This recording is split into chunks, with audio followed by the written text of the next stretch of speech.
Dalam melaksanakan pekerjaannya, seorang tukang kayu harus bisa membedakan, memahami, dan mengetahui peralatan apa saja yang digunakan dalam mengerjakan pekerjaan kayu. Itu meteran roll. Meteran ini digunakan untuk mengukur benda kerja yang lebih panjang. Pitanya terbuat dari baja supaya tahan lama, dan bila tidak dipakai, pitanya tersimpan dalam kotaknya. Pensil tukang kayu. Pensil tukang kayu biasanya berbentuk bulat telur dan dipergunakan untuk melukis pekerjaan-pekerjaan yang tidak membutuhkan ketelitian. Siku, yaitu alat yang terdiri dari daun dan badan yang biasanya terbuat dari baja. Biasanya badan lebih tebal dan lebih berat daripada daun, sehingga penggunaan badan harus dipegang erat pada tepi benda kerja. Palu kayu atau ganden yang biasanya digunakan untuk merakit, membongkar konstruksi kayu, dan menyetel pasak-pasak slop pada bangku kayu. Sedangkan palu kayu terdiri dari dua macam, yaitu palu kayu bulat dan bujur sangkar. Alat palu besi. Palu ini terdiri dari kepala dan pegangan, sedangkan kepala terbuat dari baja yang gunanya untuk pekerjaan yang agak berat dan besar.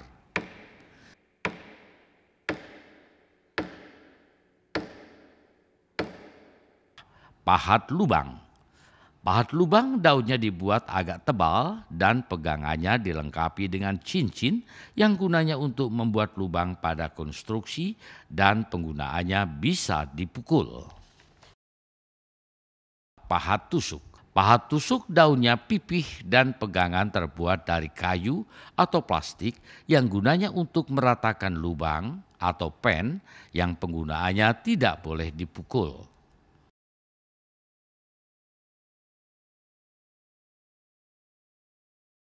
Gergaji potong yang gunanya untuk memotong kayu mempunyai ciri sudut ketajam 45 derajat dan gibaran bolak-balik.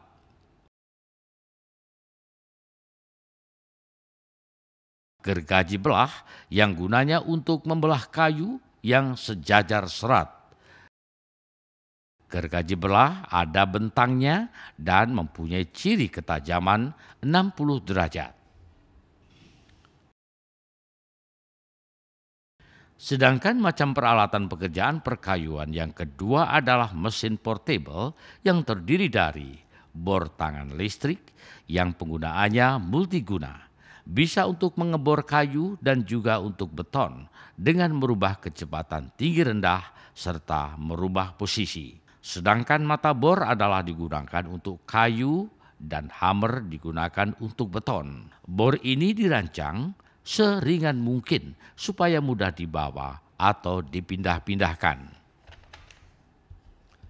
Alat yang lain yaitu ketam tangan listrik. Kegunaannya untuk memperbaiki kayu yang tidak rata karena penyusutan kayu yang tidak sama.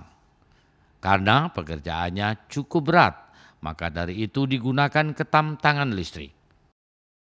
Selain itu ada juga alat gergaji tangan listrik atau circular saw yang gunanya untuk pemotongan yang kasar pada konstruksi yang berat. Mesin gergaji listrik ini bisa digunakan di atas maupun di bawah. Macam peralatan pekerjaan kayu yang ketiga adalah mesin stasioner, di mana mesin stasioner ini sangat dibutuhkan dalam pekerjaan perkayuan, terutama untuk proses pengetaman dan pendimensian kayu serta memotong kayu dalam ukuran bersih dengan cepat dan akurat.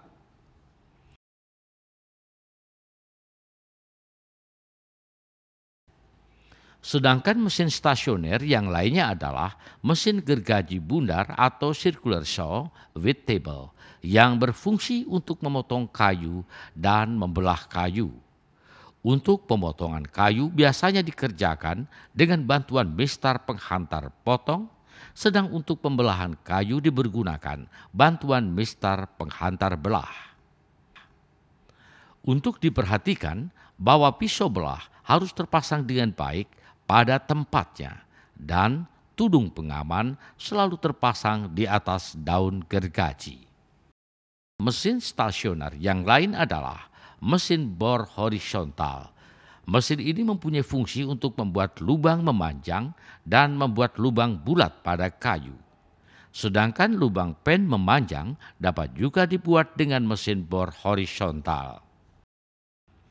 Sedangkan macam mesin stasioner yang terakhir adalah mesin trace atau spindle motor mesin yang berfungsi untuk mengerjakan sisi memanjang atau melebar seperti membuat spooning dan profil.